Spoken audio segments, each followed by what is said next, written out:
Rádio Rio de Janeiro, a emissora da Fraternidade, passa a apresentar Luz na Penumbra, programa que leva ao seu coração a mensagem da doutrina espírita.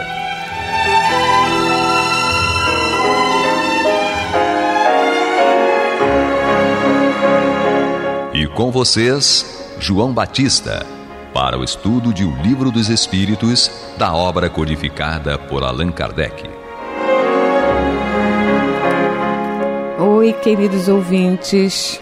Estamos aqui para dar sequência ao nosso estudo do Livro dos Espíritos, na tradução de Evandro Noleto Bezerra. Estamos estudando o livro 4, capítulo 1, Penas e Gozos Terrenos. Hoje, para dar sequência aos estudos das questões 927 a 928A, temos Américo Nunes. Tudo bem? Olá, querida irmã Angélica, queridos irmãos, queridas irmãs, ouvintes da Rádio Rio de Janeiro. É uma satisfação enorme estar aqui com vocês mais uma vez para estudar o Livro dos Espíritos, que é a base, da nossa doutrina espírita. Um beijo no coração de todos vocês. Estaremos juntos nesses próximos minutos. Isso aí. E eu, Angélica Lopes, que estou muito feliz, em estar apresentando este programa. E vamos dar início ao estudo com a questão 927. Ela dá sequência, ao programa passado e fala o Kardec muito preocupado com essa questão, dessa aquisição da felicidade, Ele pergunta aos espíritos: certamente o supérfluo não é indispensável à felicidade, porém o mesmo não se dá com o necessário. Ora, não será real a infelicidade daqueles que estão privados do necessário? E aí a gente vai ter que entender, melhor, bom, se bem que já foi falado, a respeito, a questão de supérfluo e necessário, E o que será necessário? Às vezes a gente se questiona, O necessário, ele está na mesma categoria, dos outros, de todos. Por exemplo, o que é necessário para mim é necessário para você, Américo? Será que existe essa compatibilidade? Ou o que é necessário para mim pode não ser o necessário para você?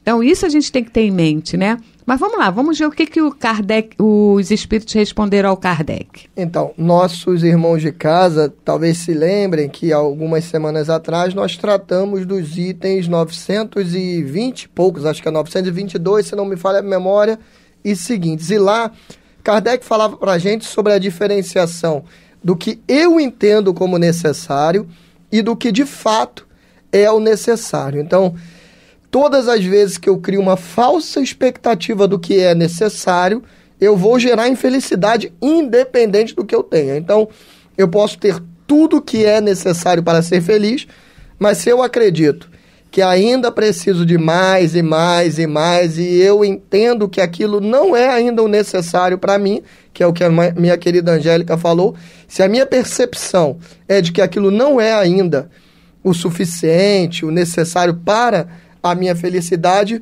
eu de fato vou ser infeliz. Então, se eu acho que não é necessário, se eu acho que eu não tenho ainda o necessário, eu serei infeliz. Esse é um ponto que deriva a infelicidade, onde Kardec traz para a gente que a infelicidade deriva da minha percepção do que é o necessário. Esse é um ponto importantíssimo, que é o ponto que a minha querida Angélica trouxe aqui muito bem, logo já na pergunta. E agora, nessa pergunta aqui, que é a 927, que é a de hoje, Kardec fala, pelo que nós entendemos da pergunta e da resposta, sobre o necessário real, sobre o que de fato é necessário. O que nós falamos aqui? Por exemplo, a pessoa ter um local onde possa repousar a cabeça, um teto acima de si. As pessoas terem um prato de comida. Não estou falando aqui qual tipo de comida, porque a nossa percepção, muitas vezes equivocada, faz com que a gente pense, eu só tenho hoje para comer filé mignon, não tenho caviar. Olha que absurdo eu não ter caviar. E aí vai gerar infelicidade. As pessoas têm o ovo, arroz, feijão e ovo para comer e falam, olha que absurdo eu só ter ovo, não tenho filé mignon, e aí vai se sentir infeliz. Isso tudo é relativo, tá, Angélica? Sim. São necessários relativos. Agora, é óbvio que a pessoa não ter nada para comer não é relativo. Aí é real. É o necessário real. Todos nós temos a necessidade de comer. Isso é uma necessidade real, não é fruto da nossa percepção. Então, se eu não tenho nada para comer, me falta até o necessário. E aí, os espíritos dizem, na verdade, o homem só é infeliz quando sofre a falta do necessário à vida e à saúde do corpo. Ou seja, quando falta realmente o necessário à vida. Para eu me manter vivo, eu preciso ter um local para dormir. Se eu ficar ao relento, na rua, como muitos irmãos hoje estão nessa situação, é óbvio que aquilo ali não contribui para eu manter a minha vida. É necessário ter um teto. Isso é uma necessidade humana real. A saúde do corpo. É necessário para eu ter saúde que eu tenha acesso a uma medicina básica, ainda que seja básica, que eu tenha acesso a ter uma casa, um lar. Então, tudo isso é o necessário real. E o homem, ele só é infeliz de verdade quando ele sofre a falta do necessário à vida e o necessário à saúde do corpo. Essa privação talvez se deva à sua própria culpa. Daí porque só tem que se queixar de si mesmo.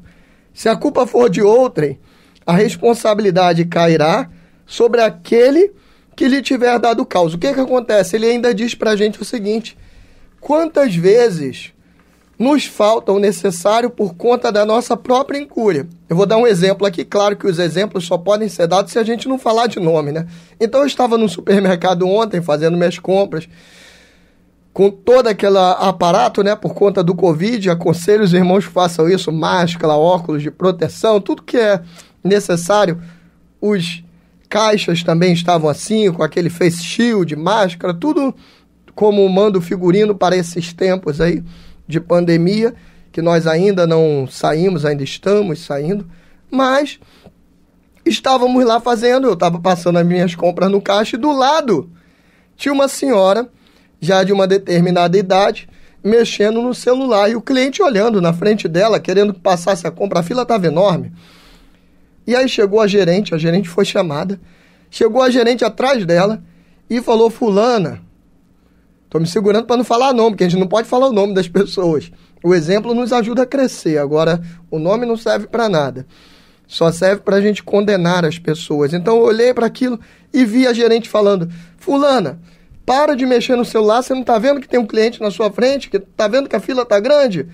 E ela nada de parar. Fulana, para de mexer no celular. Até que chegou um determinado momento que a gerente falou: olha só, pode levantar daí que eu vou botar outro caixa. Colocou outro caixa e levou-a, talvez para dar uma suspensão ou algo mais grave, até uma demissão. Então, o que ele fala aqui? Muitas das vezes a falta do necessário é culpa nossa mesmo. O que vai acontecer com essa pessoa? A própria caixa do lado depois estava comentando. Falou: puxa vida, ela é uma pessoa que nessa idade não vai conseguir uma recolocação tão rápida, muito provavelmente vai estar desempregada. Amanhã, passando fome, porque aí vai lhe faltar o necessário, não vai ter dinheiro sequer para comer. Então, qual de nós pode culpar a providência divina e qual de nós precisa assumir a responsabilidade por conta do que acontece hoje na nossa vida? Se nós observarmos bem, vamos ver que a maioria daquelas coisas ruins que acontecem na nossa vida são problemas derivados da nossa própria incura, do nosso próprio descuido, não é verdade? Essa questão também de felicidade, né, infelicidade, é muito pessoal também, porque traduz o estágio evolutivo em que nós nos encontramos. Porque muitas das vezes a gente não tem a real sensação, né, do que está acontecendo com os outros. Por exemplo, às vezes eu passo tenho contato com pessoas, né, que a gente faz ajuda, né? E teve uma época, era Natal, né? E eu lembrei desse fato porque o Natal já está chegando, né? A gente já está próximo, está logo aí na portinha, né? E eu estava falando assim, a gente ajudava com alimentos, com vestiários, coisas assim. Falei assim, e aí, tá animada para o Natal? Aí era uma família muito humilde, né? Aí a menina falou assim, eu tô animada todo dia é Natal, todo dia tá bom. Falei assim, vai fazer o que para ceia? Aí, o que tiver em casa para fazer. Se tiver arroz, a gente come arroz. Se tiver ovo, a gente come ovo. Se tiver frango, a gente come frango. E não estão preocupados com a ceia farta de Natal. Eles estão preocupados se tem ou não tem o que comer. Entende? E para eles está tudo bem. Entende? Não tem essa... Por quê? Porque é a realidade deles. Eles estão inseridos naquela realidade. Então, para eles, não são infelizes. Eles não se sentem infelizes porque não tem uma ceia farta numa época de Natal. Mas sim, eles têm o que comer durante todo o ano, através do trabalho deles, de catador de lata, ou de faxineira, ou de qualquer coisa que possa lhe ser útil e que lhe traga com dignidade recursos para a sua sustentação. Então isso é que é muito importante a gente refletir. Infelicidade e felicidade está diretamente proporcional a como nós entendemos a vida, como ela é. Você está ouvindo pela Rádio Rio de Janeiro o programa Luz na Penumbra, com estudo de O Livro dos Espíritos, na apresentação de João Batista. Evidentemente, vamos começar a questão 928. Evidentemente, pelas características de nossas aptidões naturais, Deus indica a nossa vocação neste mundo. Muitos males não provêm do fato de não seguirmos essa vocação, ou seja, nós temos tendências criativas, né? E coisas que a gente deva fazer, compromissos que a gente deve ter, né, a cada encarnação que a gente assume, né? Então, o fato da gente desviar estes momentos, né, essa vocação, desviar esse objetivo, será que isso não traduz também num certo entrave para a nossa felicidade, a nossa realização, né? O que os espíritos nos dizem, América? Eles dizem para nós, querida Angélica, que é verdade.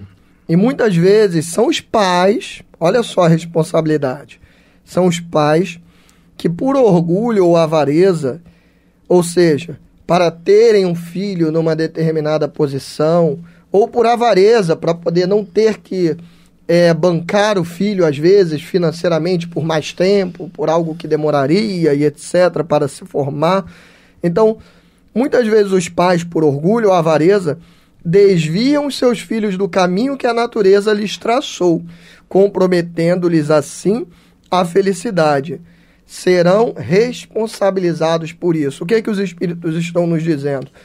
Às vezes, é óbvio que eu nasci para uma determinada profissão. Tem pessoas, por exemplo, que desde cedo, desde criança, já gostam de dar aula, já ensinam seus coleguinhas, já um pouquinho mais adolescentes, já vão para o quadro explicar e etc.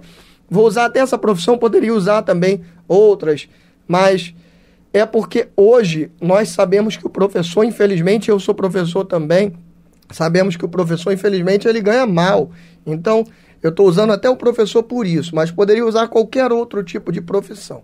E aí as pessoas olham e falam assim, nossa, minha filha tem toda a vocação, meu filho tem toda a vocação para ser professor. Aí vem alguém sopra no ouvido, mas o professor ganha muito mal. E aí vem a família e fala assim, não, mas então, jamais eu vou deixar meu filho ser professor. Já sei o que eu vou fazer. Meu filho vai ser engenheiro, ou meu filho vai ser médico, ou meu filho vai ser... E aí começam a querer essas profissões mais bem vistas pela sociedade, seja pelo orgulho de dizer meu filho é médico, meu filho é engenheiro, seja pelo dinheiro para poder o filho ganhar mais, ou seja, estão desviando os filhos daquela vocação que tinham naturalmente. Todas as vezes que nós nos desviamos da nossa vocação, temos a possibilidade de sermos infelizes. Por que eu digo que temos a possibilidade? Porque muitas das vezes há pessoas que desviam e que conseguem, como você falou, a felicidade é algo muito pessoal. Muitas pessoas conseguem se desviar e conseguem ter a felicidade. Agora, antes até da gente passar para o próximo tópico, eu queria fazer só um parênteses aqui. Isso não tem nada a ver impedir o filho de seguir uma vocação, não tem nada a ver com a situação de não deixar o filho se aventurar. Isso é importante. Os pais têm a obrigação de colocar os filhos num caminho seguro. Então, por exemplo, o filho quer parar de estudar para jogar futebol. Ah, mas a minha vocação da minha vida é jogar futebol. É uma pessoa em cada 1 milhão que consegue, sem estudar, jogar futebol e se dar bem na vida. Ademais, o estudo, ainda que ele não seja para o meu ganha-pão, o estudo sempre será necessário para a evolução do espírito. Então o pai que chega e fala assim, não, meu filho quer jogar futebol, vou deixar ele seguir o sonho dele. Nem tanto lá, nem tanto cá. Os espíritos nos dizem que a virtude está onde? Nem numa extremidade na outra, sempre no meio. Então nem vou tolir demais o meu filho, nem vou dar liberdade total para ele, se quiser abandonar a escola, abandonar e seguir a vida futebolística, por exemplo. Estou também só dando um exemplo. É óbvio que os pais têm a obrigação também de orientar os filhos para que pelo menos o mínimo ali de concreto eles tenham, né? Então, não pode ser tanto, nem pode ser pouco demais. Talvez essa receita seja de cada um, é até difícil da gente falar aqui, né, Angélica? Mas tem que buscar esse caminho do meio ali, né? Olha, uma coisa também interessante nessa questão é que a importância do autoconhecimento, né? Para você identificar qual é a sua tendência, qual é a sua vocação, qual o teu propósito de vida em relação a tua função, tua missão aqui na Terra, né? Você está encarnado. Está encarnado por quê? Está encarnado para quê? Entende? O que você precisa crescer, aprender, evoluir e o que você automaticamente tem que reparar em consequência de atitudes anteriores e que todas as atitudes, não podemos esquecer, geram consequências. E essas consequências podem ser desagradáveis. E aí geram um desconforto. Daí para a infelicidade é um pulo, né? Mas vamos dar sequência à questão 828A. Então, considerai justo que o filho de um homem altamente colocado no mundo fabrique tamancos, por exemplo, desde que tenha aptidão para tanto? Olha que maravilha. Isso aqui fala exatamente o que nós comentamos na questão anterior. Será que então eu posso deixar o meu filho, ele tem condições de estudar, de produzir algo bastante grandioso para a sociedade, não só para ele, mas será que se o meu filho falasse, não, eu quero abandonar o estudo, quero abandonar tudo para poder produzir tamanco? Exemplo, é o exemplo que o Kardec dá aqui, eu dei o do futebol, ele deu do tamanco. Será então que é justo deixar que esse filho faça isso? Kardec diz que não, que seria um absurdo. Olha como ele responde. Não se precisa cair no absurdo, nem exagerar coisa alguma. É o que nós comentamos anteriormente. A virtude está sempre no meio. Então é óbvio que eu não vou fazer o meu filho, se eu percebo que ele tem toda tendência para uma determinada profissão, eu não vou fazer o meu filho seguir outro pelo meu simples capricho, pela avareza, etc. Mas se o meu filho também quer abandonar completamente o estudo para poder fabricar um tamanco, para poder... É óbvio que isso seria, como Kardec diz, cair, como os espíritos dizem a Kardec, desculpa, seria cair no absurdo. A civilização tem suas necessidades. O que é que ele fala aqui pra gente?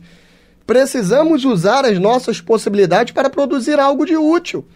Então, se eu tenho a possibilidade de estudar, eu tenho que usar essa possibilidade para produzir algo para a sociedade, para poder ser útil de alguma forma.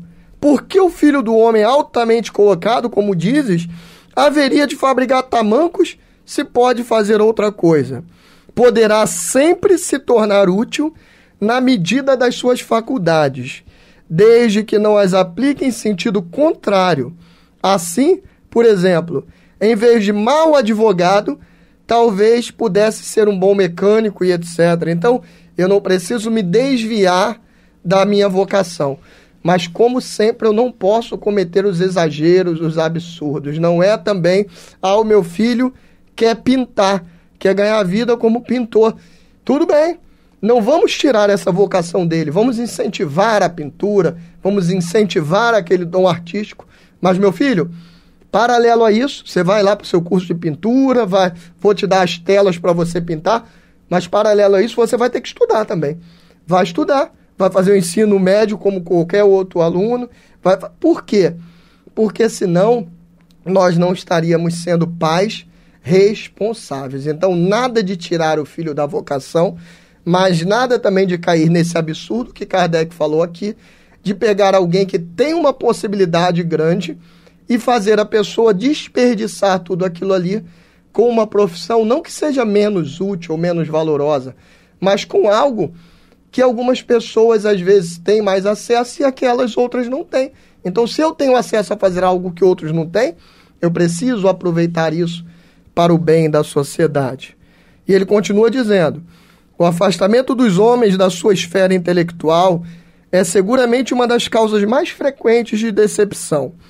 A inaptidão para a carreira abraçada é uma fonte inesgotável de reveses. Escolhemos a nossa profissão via de regra para ficar com ela o resto da vida. Quem escolheu ser advogado vai ser advogado muitas das vezes para o resto da vida. Já pensou se não gosta de fazer isso? Vai ser o resto da vida infeliz. Depois, o amor próprio, aliando-se a tudo isso, impede que o homem que fracassou procure recursos numa profissão mais humilde. Ainda tem isso? Muitas das vezes, nós entendemos que aquela determinada profissão não me traz felicidade, mas eu não quero buscar uma mais humilde. Ele falou aqui do mecânico, Kardec usou o exemplo. Muitas das vezes eu sou advogado, aí eu adoro fazer mecânica. Quando eu faço mecânica, é como se eu estivesse numa festa, de tão feliz que eu sou. Mas eu não me permito fazer aquilo porque penso, como os outros vão me ver? Isso não importa. Na verdade, importa é buscar aquilo que eu tenho aptidão para fazer. E muitas vezes essas pessoas que não querem procurar uma profissão mais humilde, outra que lhe cause mais felicidade, elas acabam buscando aqui os remédios como o suicídio, que é um equívoco danado, o sofrimento vai ser muito maior. Acabam buscando soluções falsas que não lhe levam a lugar nenhum bom. Se uma educação moral o tivesse colocado acima de tolos preconceitos do orgulho, jamais teria sido apanhado desprevenido. Isso também é importante que os pais façam. Incentivar o filho a seguir a sua vocação e, acima de tudo, educar moralmente. Porque se num determinado momento ele perceber que aquilo ali não era exatamente a praia dele, mas ele tiver educação, tiver humildade, tiver força para recomeçar, todas essas características de um homem de bem, ele recomeça, seja a idade que for. Ou ele vai para uma profissão mais humilde e não vai ter dificuldade nenhuma de aceitar essa sua nova situação. É uma questão de grande reflexão, porque nós temos que entender que todos os estágios laborativos na nossa escala evolutiva têm a sua importância e têm o seu papel fundamental na dinâmica e na economia da vida. Então, a gente tem que entender qual é o nosso perfil de maior criatividade e de maior prazer, ou seja, autoconhecimento, refletir sobre as nossas tendências, refletir sobre o que nos faz feliz, deixar preconceitos de lado de que uma é menos ou mais para qualquer um. Você ser entendido, né, naquilo que você está fazendo, fazer com responsabilidade, com amor, é tudo de bom. Independente do que a gente faça, sempre pode ser bom naquilo, né? Com certeza. Sempre levando a consciência. Vamos agradecer aos ouvintes e que a gente possa refletir muito nessa questão e procurar identificar, né, com o nosso verdadeiro potencial. Muito obrigada, Jesus, por mais este momento de estudo e que possamos estar juntos no próximo encontro. Graças a Deus. Você está ouvindo o programa Luz na Penumbra.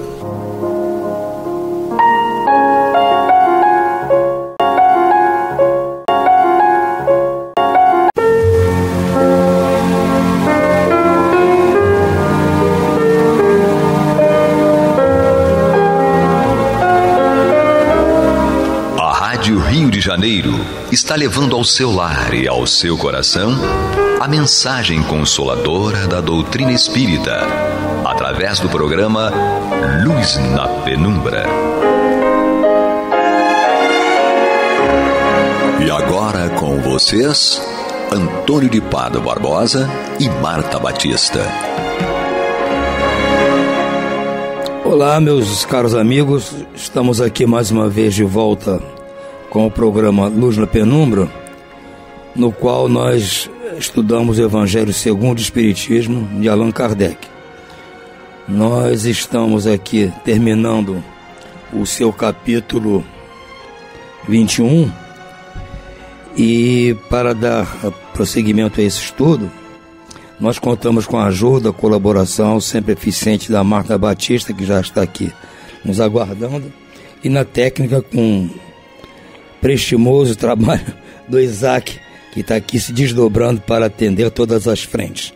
Dito isso, passo a palavra a Marta para que ela dê início então ao comentário. Tudo bem, Marta? Tudo bem, Tony. É verdade, né? O Isaac e o Pablo, né, estão se desdobrando, né? Mas com certeza eles são muito competentes, eles vão dar conta. Muito bem, vamos então desenvolver o último item do capítulo 21, haverá falsos cristos e falsos profetas, e é uma instrução do espírito protetor Luís. Chegou em 1861 em Cauchur. Muito bem, o espírito começa com uma citação bíblica e nós não precisamos nos debruçar na citação. Ele apenas quer nos alertar com essa citação que desde os tempos primórdios que já haviam espíritos levianos, espíritos imperfeitos, maus, que queriam enganar aqueles que são incautos. Porque querer enganar é uma coisa, agora ser enganado depende de você. Aí muitos vão dizer, mas eu não tinha esse conhecimento todo, eu não sou um espírito sábio.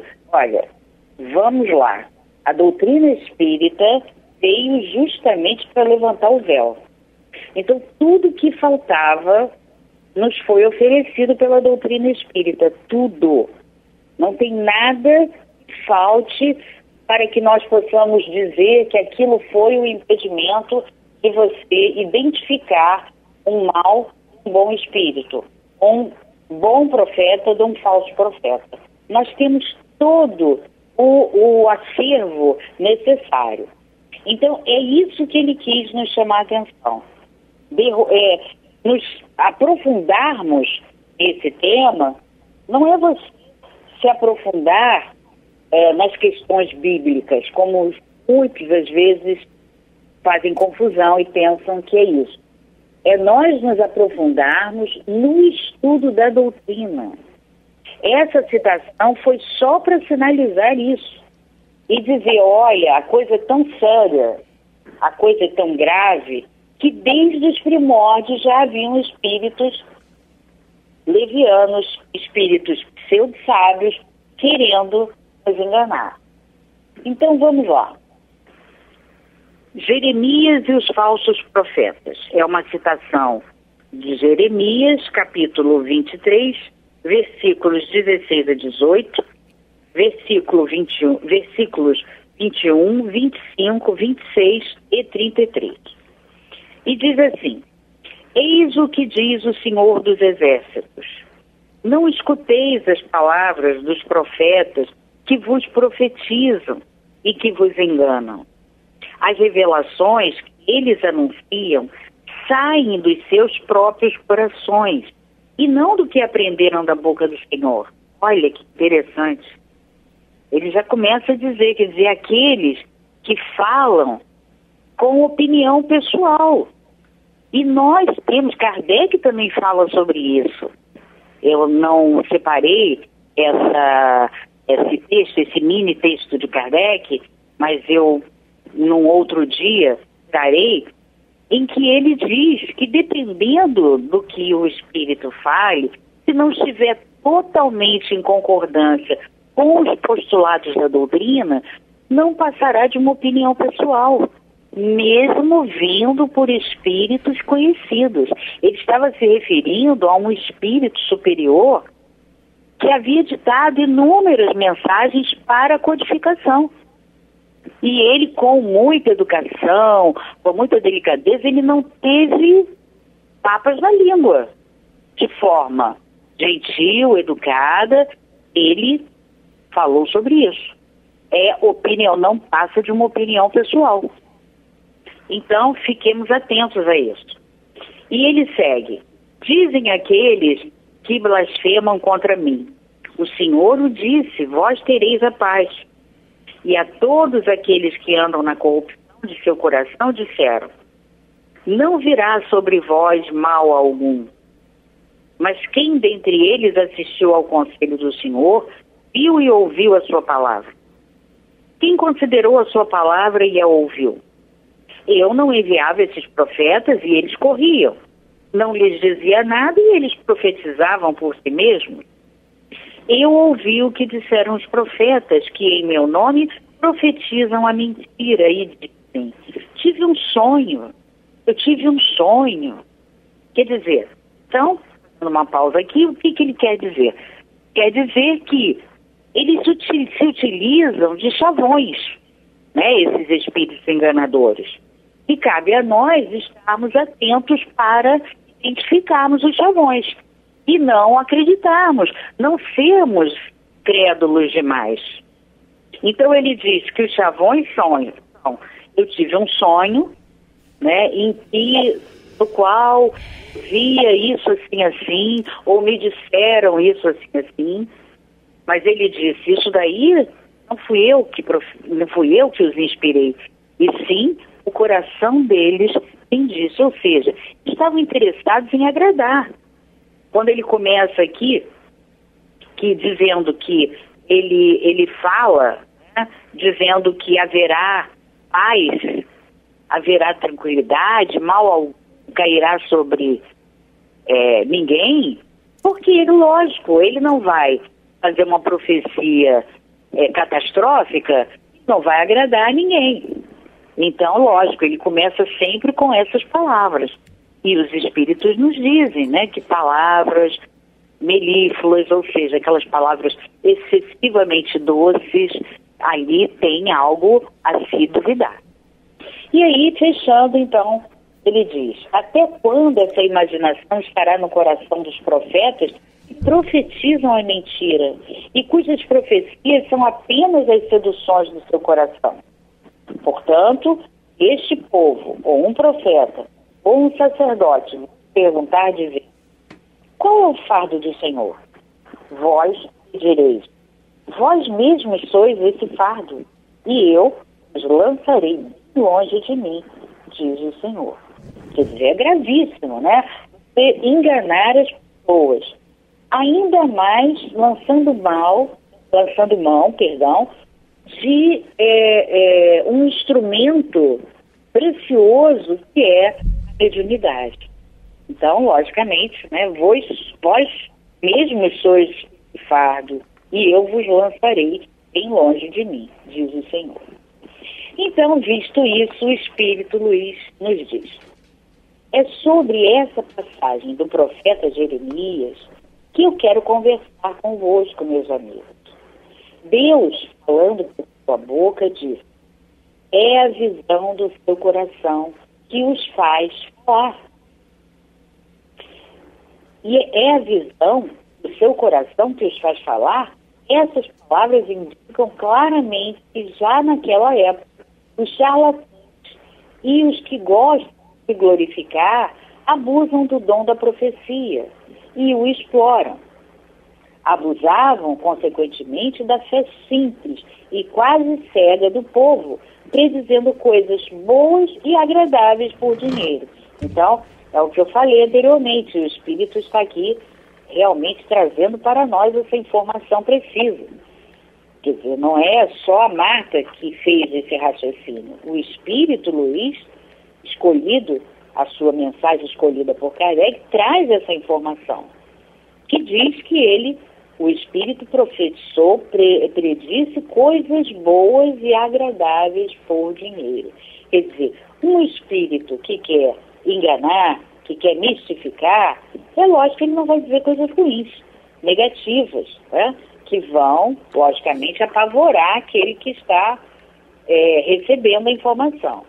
E ainda mais, fazendo uma troca, né? Ele recebe dinheiro e faz as profecias. Então, ele fala em fé cega e simples e quase cega. O que ele está querendo nos chamar a atenção? Que se nós não usarmos daquilo que é algo fundamental na doutrina espírita, que é a fé raciocinada, nós não chegaremos a lugar nenhum. E podemos sim ser enganados, sermos explorados, mistificados, porque a fé cega, nós sabemos, não é mais do nosso século, e muito menos relativa à doutrina espírita. Então, aqueles que persistem em ter uma fé simples, sem questionamentos, né, uma fé cega, recebeu, ouviu, não, sabe quem falou? Foi aquele médium fulano. Nossa, está vindo dele, está tudo bem. Não, queridos, não está tudo bem. Nós temos que refletir, nós temos que ter bom senso, lógica, sermos racionais. Aí vamos na Revista Espírita, ou melhor, no Livro dos Médiuns, e no capítulo que trata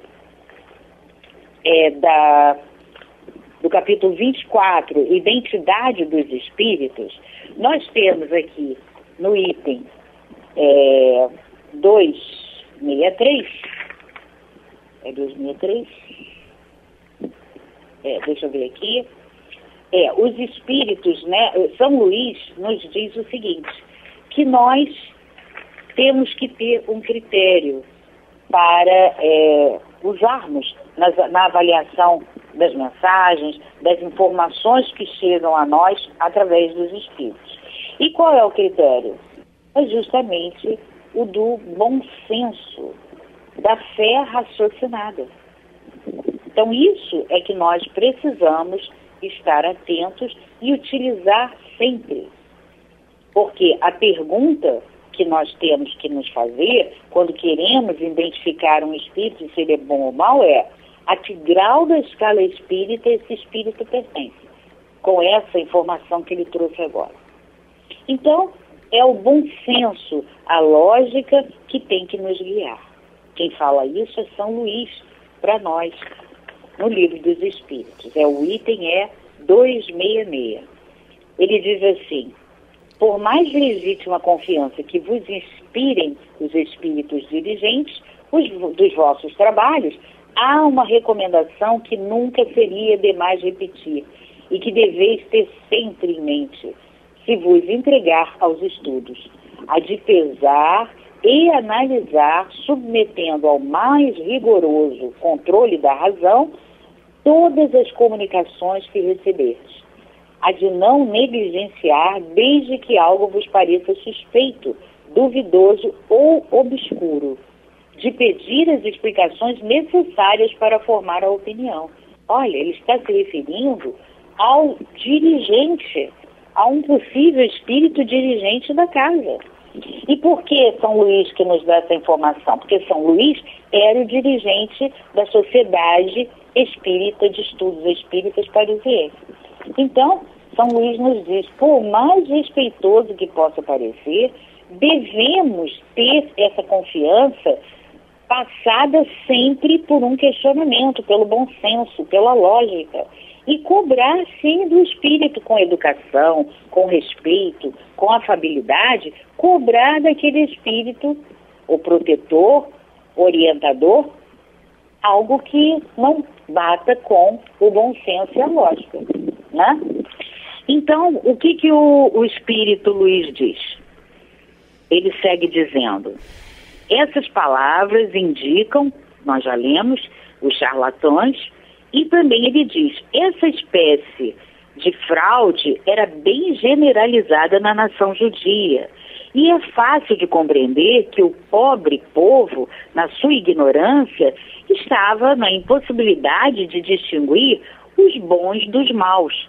E era quase sempre vítima daqueles que se diziam profetas, mas que, na realidade, não passavam de impostores ou de fanáticos.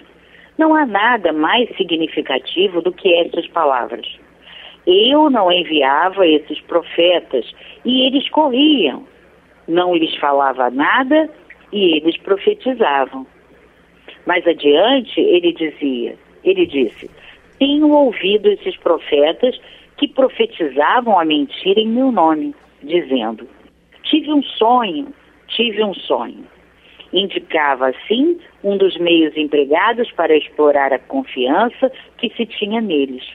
O povo, sempre crédulo, não pensava em contestar a veracidade dos seus sonhos ou das suas visões. Achava isso bem natural e sempre convidava esses profetas para falarem. O que lembra isso? Lembra no nosso movimento, claro, nós temos que falar do nosso movimento espírita, né? O que lembra? Daqueles que falam muito bem, que têm uma oratória boa, ou até ótima, mas que nem sempre se preocupam em falar aquilo que é o correto.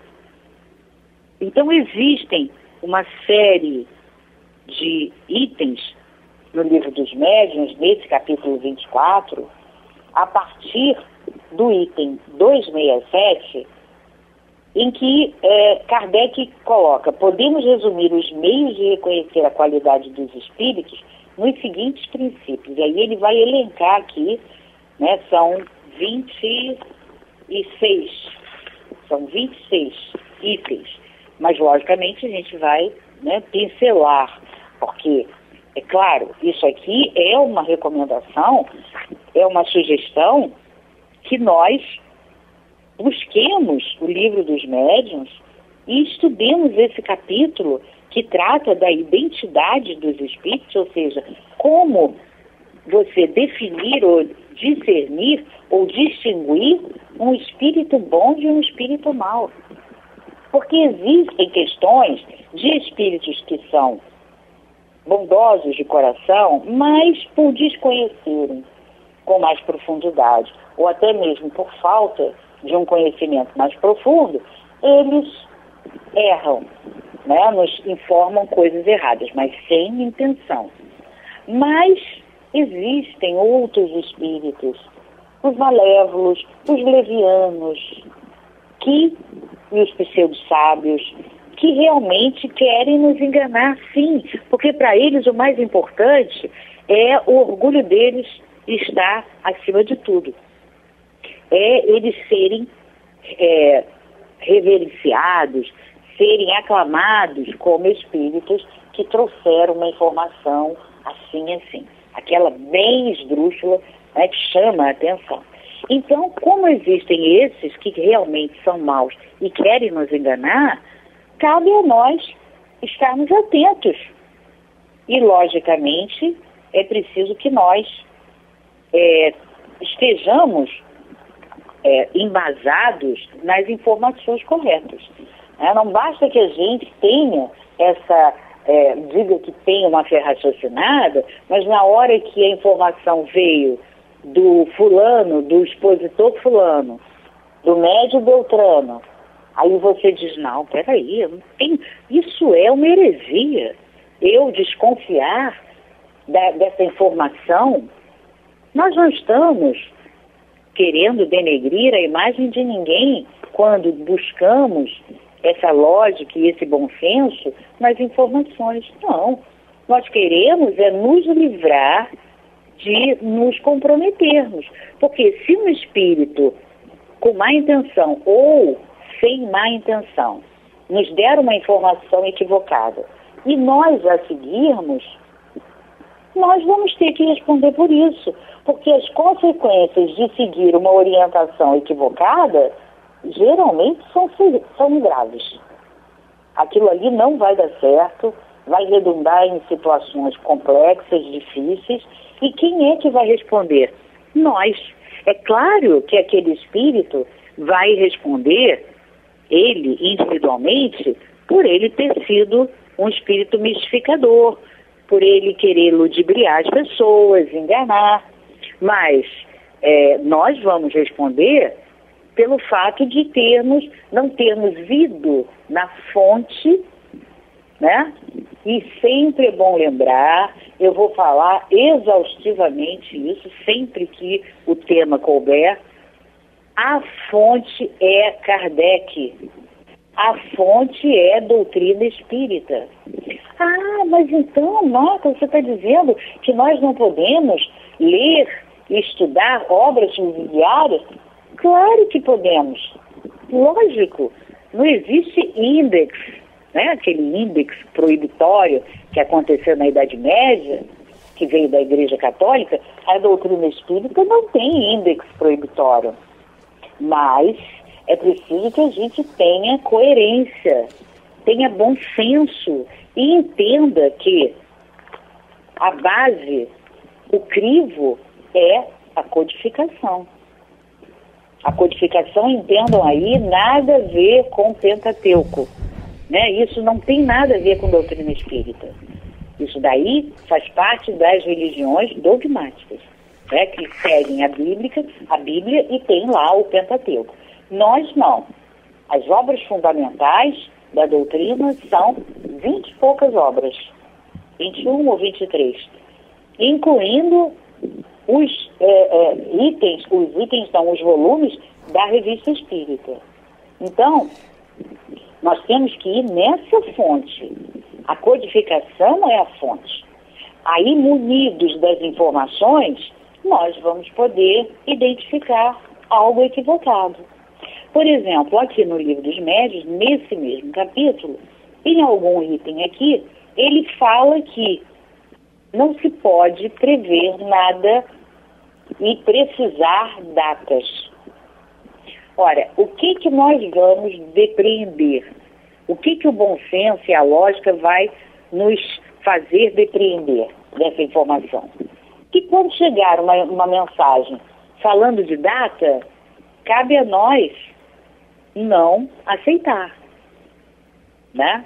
Com todo respeito, com toda a educação, com toda a civilidade, como Kardec gosta de usar, né? A palavra que ele gosta de usar, nós não vamos aceitar, mas com civilidade, com carinho, com educação. Porque errar, qualquer um de nós erra. Então, um médium pode errar e trazer, de repente, uma informação equivocada, mas não foi por mal. Então, ele segue. Aprendei, portanto, antes de qualquer coisa, a distinguir os bons dos maus espíritos, para que não vos transformeis vós mesmos em falsos profetas. Claro, porque uma única verdade, uma única mentira ou inverdade, né? Porque, ai, nossa, mentira, você está dizendo que alguém disse uma mentira? Não. Então eu vou usar uma palavra diferente. Teremos um falso profeta, né? Cabe então a nós escolhermos. Ou eu mergulho no estudo desse capítulo 24 do Livro dos Médiuns, e lógico, em todo o Evangelho, no Livro dos Espíritos, a partir da questão número 100, onde tem a escala espírita, e você vai ter todas as características dos espíritos nas suas 3 categorias, ou você faz isso, ou você corre o risco de ser considerado um falso profeta. Então, nesse item 267, Kardec faz um resumo dos seguintes princípios que resumem, são muitos, são 26, nós não podemos falar, leiam e estudem esses itens da questão 267 do Livro dos Médiuns, que vocês verão todas as características de um espírito quando ele é mau ou quando ele e não tem compromisso, né? É uma pessoa irresponsável, é um espírito irresponsável. Ou quando ele é bom, está realmente querendo nos dar boas dicas. Não é isso, Tony? Marta, veja bem, nosso tempo já está esgotado, só resta dar boa noite a todos e muita paz. Muita paz a todos.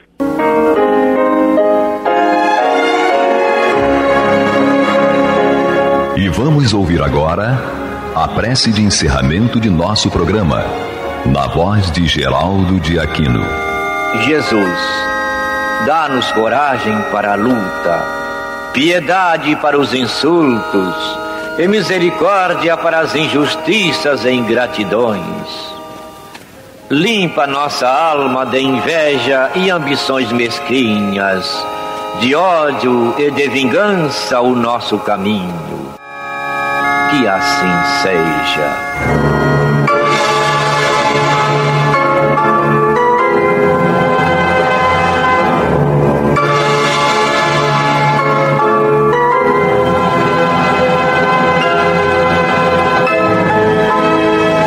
Acabamos de apresentar o programa Luz na Penumbra.